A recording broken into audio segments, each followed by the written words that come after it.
Fala galera palestrina! Hoje veremos detalhes do contrato da Balho Torre. Com o Verdão, será possível, tia Leila, comprar a dívida do W Torre. Veremos a análise dos comentaristas Mauro César e PVC.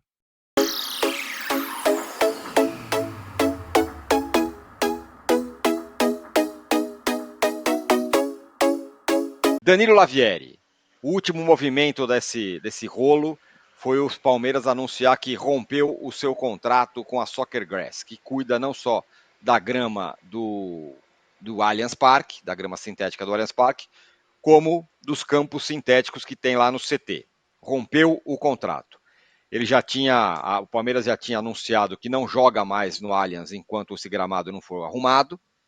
Isso no domingo, né, depois do clássico contra o Santos, e agora também rompeu com a Soccer Grass. Minha pergunta é, o que o Palmeiras tenta fazer com isso? Sufocar financeiramente a Soccer Grass ou a W Torre? Dar uma resposta para o palmeirense, para as pessoas? Qual é a jogada, no bom sentido, do Palmeiras e da Leila com essa nova medida? Bom dia a todos. Primeiro assim, o Palmeiras rompeu com a Soccer Grass, que cuida do campo sintético que tem no CT, mas o contrato da Soccer Grass com a W Torre, Real Arenas, continua. Então a Soccer Grass ela sai da manutenção do campo do Palmeiras, do CT do Palmeiras, mas continua, pelo menos até agora, pelo menos até a W Torre decidir que não, mas enquanto isso, ela continua responsável pela manutenção do gramado do Allianz Parque. Então, o rompimento serve apenas para o CT do Palmeiras. Eu perguntei ontem, quando saiu essa notícia, sobre o motivo, né? Falei, afinal, o que aconteceu? Eles falaram, não, estamos insatisfeitos aqui com as soluções apresentadas pela Soccer Grass e tal. E, até onde eu soube, o CT do Palmeiras também está com problemas na manutenção do gramado. Qual que é a minha questão, né? Primeiro, assim, eles dizem que não é tão grave quanto é no estádio. Mas, no CT do Palmeiras, não tem a desculpa de excesso de jogos, não tem a desculpa do excesso de shows, poderia ter a desculpa do calor e da poluição, que foram as causas apontadas aí pela Soccer Grass. Agora, excesso de jogos e excesso de shows, não tem como. Então, quando surge essa questão do gramado do Palmeiras estar ruim e o único responsável, neste caso, o Palmeiras não pode se esconder atrás da W Torre no CT, indica que tem algum problema com o gramado que não é só de manutenção, que não é só uma questão de excesso de jogos. Pode ser que de fato esse termoplástico usado não sirva para São Paulo, não sirva para as temperaturas que a gente está acostumado a viver e serve para a Holanda, serve sei lá para onde que esse material é usado e é fabricado. Então, para mim, tem alguma coisa ainda um pouco mal explicada nessa questão, nessa resolução, nessa saída da Soccer Grass do CT do Palmeiras. O Palmeiras jura que tem problemas no CT, mas não tão graves quanto o do estádio.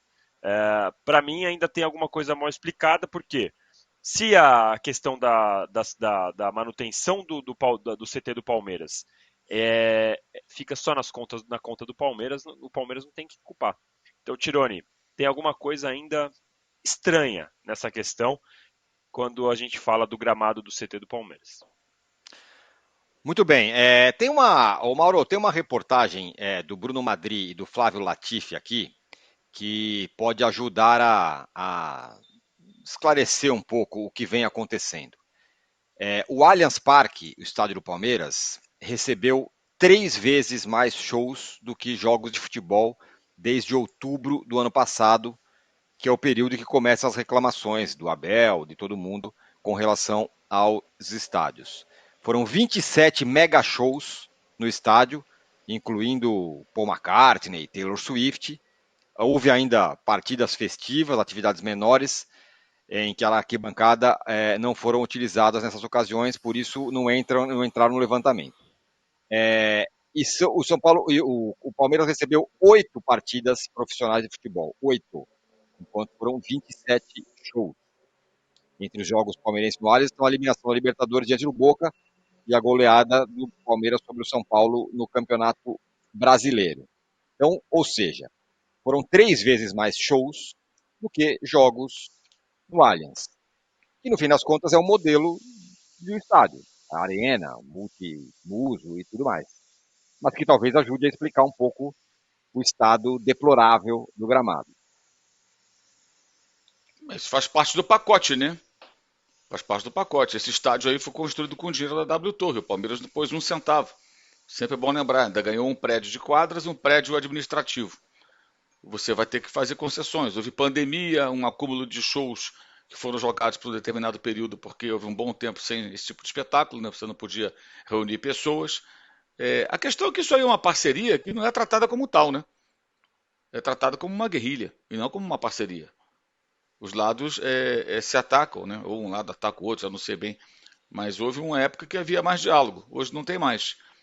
Quando o Palmeiras tem esse benefício de alguém erguer para ele um estádio e virar sócio durante algumas décadas, já deveria estar consciente o Palmeiras e os palmeirenses de que em determinados momentos não poderiam utilizar o estádio. Isso, obviamente, iria acontecer. E é o que está acontecendo. No entanto, toda vez que tem um jogo importante, tem um show que conflita as datas, é um tremendo chororô. Não, meu Deus, não vai poder jogar na sua casa, que absurdo. Sim, mas a casa não é só dele. É uma parceria. A casa é de ambos, né? A casa do Palmeiras também é da empresa, que colocou aquilo de pé. Valorizando o clube. Quanto vale um título de sócio do Palmeiras hoje? Quanto valia em 2006, 2007, 2008? Né? Os resultados esportivos do Palmeiras alavancou as receitas e tudo mais. Não foi só o Paulo Nobre. Depois disso, houve uma série de questões, nem a Crefisa, como, por exemplo, a valorização do clube, o aumento da receita com jogos de futebol, o faturamento que o Palmeiras tem quando tem show também, um pedaço do dinheiro vai para o Palmeiras, o crescimento do número de sócios torcedores que as pessoas querem garantir ingresso nos jogos de futebol do Palmeiras nesse estádio. Tudo isso fez com que as receitas do clube também crescessem e automaticamente o clube ficasse mais poderoso, capaz de pagar salários melhores, contratar jogadores mais caros e com isso entrar num ciclo de vitórias. Agora tem um pedágio para pagar. Né? O Corinthians não tem esse problema. Ele joga lá a hora que ele quiser no estádio dele, não tem show, não tem nada. Só que tem uma conta milionária para pagar, né? E aí não consegue contratar jogadores. Escolhas. Elas têm que ser encaradas. Tem que ser encaradas. E a questão do gramado do CT apresentar problemas, eu acho que encerra a questão, né? Eu acho que quando aí o Palmeiras tenta atribuir tudo à sua parceira, ao adversário, não sei, acho que fica até feio, porque é evidente que o problema, ao contrário do que diz a nota, é sim o gramado sintético. Né? A nota de domingo dizia, não, o problema não é a grama sintética, é esse campo, mais ou menos isso, né? É o que dizia a nota, não é bem isso. A falta de O manutenção. problema é o gramado sintético, e a falta de manutenção não é só uma falta de manutenção. Exato. O negócio derreteu, questão de temperaturas e tudo mais. Eu acho que é importante também ressaltar a necessidade desse debate. O Brasil segue na contramão do planeta Terra, do planeta futebol. Enquanto em outros lugares a grama sintética ela vai sendo abandonada, discutida, aqui cada vez mais times querem colocar. Estava vendo a matéria do Felipe Lobo na Trivela, matéria de algum tempo atrás, e ali ele explica que a história dos gramados na Holanda, né, que esses gramados serão banidos a partir do ano que vem no futebol holandês, e lá ele explica no texto que os times pequenos passaram a adotar esse tipo de gramado, já há uns 20 anos, ou quase isso, mais ou menos 20 anos, né? Até um pouco mais. Justamente por questões econômicas, né? Porque lá o clima e tal, frio, então é difícil você manter o gramado, é muito mais caro, etc. E partiram para gramado sintético. Aqui não. Aqui os times que têm dinheiro têm gramado sintético, também por razões econômicas, mas razões outras. No caso do Palmeiras, para poder conciliar com os shows. No caso do Botafogo, a mesmíssima coisa. O Botafogo passou a fazer mais shows lá no estádio Newton Santos, o Engenhão. No caso do Atlético Paranaense, também é uma questão econômica, mas aí é uma questão climática um pouco diferente. Né? Eles tinham dificuldade ali com a grama natural na Arena da Baixada. E agora o Atlético Mineiro também. Já ameaçou, mas parece que está recuando, né? Dessa ideia. E também tinha ali uma questão econômica com toda certeza. Ou seja, questão econômica no sentido de poder jogar e realizar espetáculos musicais também. Mas talvez tenha que fazer como São Paulo. São Paulo fechou esse ano e tem um gramado natural. Talvez o Palmeiras tenha que repensar isso, outros tenham que repensar isso. O importante é que esse debate exista. E esse debate tem que incluir a palavra de gente especializada que pode falar com mais propriedade sobre a qualidade do jogo, o risco de lesões, entre outras questões. Havia uma ideia geral aqui no Brasil, muito rasa, de que gramado sintético era a solução para tudo, porque não tinha problema nunca. Tem. Ficou claro que tem. Esse problema que apareceu no estádio do Palmeiras, entre outros, eventualmente, que podem aparecer, e alguns que a gente não consegue, de repente, provar, mas que talvez existam, né? E os especialistas, talvez com estudos mais aprofundados, como acontece na Europa, acontece nos Estados Unidos, talvez possam convencer as pessoas disso. Mas o debate tem que existir. Acho que é realmente necessário. O que aconteceu no domingo, no jogo entre Palmeiras e Santos, foi um choque para muita gente. Pessoas achavam que aquilo ali era uma coisa maravilhosa. Né? É o homem achando que é capaz de produzir algo melhor do que a natureza. Né? Não, isso aqui é perfeito. Isso aqui nunca vai ter problema. Está lá o resultado. Ô, Tirone. Oi, fala, Danilo. Não, é rapidinho. O Mauro foi, na explicação dele da questão da valorização do Palmeiras, quando a W Torre entrega tudo, e é 100% o que ele falou, mas tem uma parte que fica na teoria, né? O Palmeiras, ele deveria receber 5, 10% as propriedades dos shows e de vendas de coisas que acontecem ali no estádio do Palmeiras, e o Palmeiras recebeu 8 meses, nos últimos 10 anos que tem essa parceria, o Palmeiras recebeu 8 meses dessas receitas. E esse é o grande motivo dessa briga toda, que deixou de ser uma relação saudável entre W Torre e Palmeiras, é porque o Palmeiras não recebe nada dessas propriedades que a W Torre ganha. E a W Torre, ela passa um borderô mensal ao Palmeiras, falando, olha, a gente fez um show, ganhou tanto aqui, a sua parte é essa, mas não repassa. Isso está na justiça, e esse é o principal motivo que a Leila tanto briga com a W Torre. Eu tenho certeza que se a W Torre pagasse, eles estariam conversando de outra forma, estariam falando a mesma língua, teriam achado uma solução boa para os dois, mas como não existe esse pagamento, a Leila já chegou até a declarar que esse é o pior contrato que existe de um estádio de futebol, que eu discordo muito, discordo de uma forma absurda. Já inclusive falei isso para a própria Leila, que não existe falar que esse é o pior. A questão é que o contrato não está sendo cumprido. Eu até, mesmo que eu esteja sendo excluído do programa aqui por você, Domi, eu acompanho. E ontem eu vi o PVC falando sobre a questão da Leila, de tentar acabar a gestão do contrato, adiantar, né, o fim do contrato entre Palmeiras e W Torre e tudo mais. E aí eu lembrei de uma história que faz um tempo eu soube dela, e hoje, depois do que o PVC falou, eu falei, vou ver se eu consigo autorização para contar essa história e conseguir autorização. No último ano, mais de uma vez, o Banco do Brasil tentou vender a dívida da W Torre pela construção do Allianz Parque para a Leila Pereira, para a Crefisa. Essa oferta foi feita na casa dos 600 milhões, mais ou menos, e a Leila não quis fazer o negócio por 2 motivos. O primeiro e o mais importante deles, mesmo que ela comprasse essa dívida, a W Torre continuaria na gestão do Allianz Parque. Então, para ela não serviria ser dona da dívida e não ter a gestão do estádio. E, em segundo lugar, porque a Leila considera que a W Torre não honra com os seus compromissos. E aí ela cita a briga que tem na justiça, que inclusive vocês falaram agora há pouco de mais de 100, com valores atualizados já deve estar perto dos 150 milhões aí, porque toda vez atualiza, cada mês aumenta e tudo mais. Então a Leila não quis fazer esse tipo de negócio. A última vez que esse papo aconteceu foi diretamente da alta cúpula do Banco do Brasil com a Leila, foi no finalzinho do ano passado, e a Leila não quis fazer esse negócio. E esse tipo de operação, para explicar, né, tem vários motivos que alguém tenta vender uma dívida, né? Então você pode ter uma dívida ali de 600, 700 milhões e precisa da grana rápido, essa dívida seria pago a longo prazo.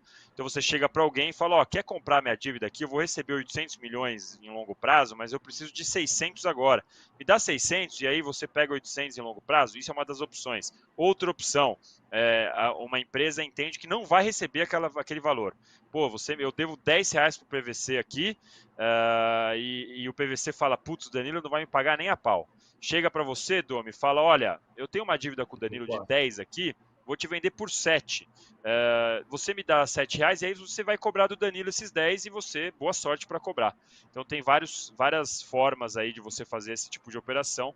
O Banco do Brasil tentou conversar com a Leila, mas a Leila não quis fazer negócio. Mas por que se ela comprasse a dívida, a gestão continuaria da W Torre? Porque aí é a questão do contrato, né, PVC? A cessão do terreno, ela foi feita e ela continuaria valendo. O que passaria a ser da Leila é a dívida do financiamento, porque a W Torre financiou a construção, a reforma do Allianz com o Banco do Brasil, e não seria a venda do contrato em si, mas sim do financiamento. Então são duas coisas diferentes. A matéria do Robson Morelli ontem no Estadão, a coluna do Robson Morelli ontem no Estadão, que falava da possibilidade da Crefisa comprar da W Torre o contrato de direito de a operação. Existe um contrato de direito de superfície, que dura mais quase 21 anos, né? Porque começa em outubro de 2014 e vai até outubro de 2044. É aqui que está o X da questão, né? E a W Torre diz, quanto é que está? O contrato assinado em 2010 fala em aproximadamente 50 milhões, o que valia naquela época. Hoje, você pode multiplicar por 10 e a W Torre vai dizer, não são 500, nem 600, nem 800, nem 900, nem 1 bilhão. Não está à venda. Este contrato de direito de superfície é o que a W Torre diz. Agora, a questão é que a W Torre tem que pagar ao Banco do Brasil uma dívida pelo empréstimo que ela contraiu, né? Aí está a diferença que mostra. Ontem o Arnaldo Ribeiro falou, tá claro que não é o melhor cenário, a melhor parceria. Eu discordo. Eu acho que é uma das melhores parcerias, a outra é do Internacional com a Arcade Gutierrez. A questão é a seguinte, o Corinthians tem que pagar 700 milhões de reais. A W Torre tem que pagar 600 milhões de reais. O Palmeiras não tem que pagar nada. Perfeito. A questão só é a seguinte, é mais vantajoso você ser solteiro ou casado? O que é que você prefere? Depende. Depende. Sempre depende. Se você tiver um casamento conflituoso, já diz a minha avó, é melhor ficar só do que mal acompanhado. Agora, para você viver sozinho e ter o ônus de passar todo o Natal, todo o Réveillon sozinho, é outro problema. São dois problemas diferentes. Perfeito. O problema do Palmeiras é criar harmonia neste casamento. E é isso que não está conseguindo fazer. Nem o Palmeiras, nem a W Torre. Concordo bastante com você em relação ao modelo do contrato. Eu acho que o modelo do contrato é bom. A questão é que ele não está sendo cumprido, pelo menos da forma que o Palmeiras esperava, né? Recebeu 8 meses de receita e desde 2015 não recebe. Esse é o principal motivo. Tem vários outros motivos de briga, mas esse é o principal. Essa briga entre Palmeiras, W Torre e Leila Pereira está longe do fim. É isso, galera. Curte e comenta. Sua ajuda é muito importante para mantermos o canal. Avante palestra!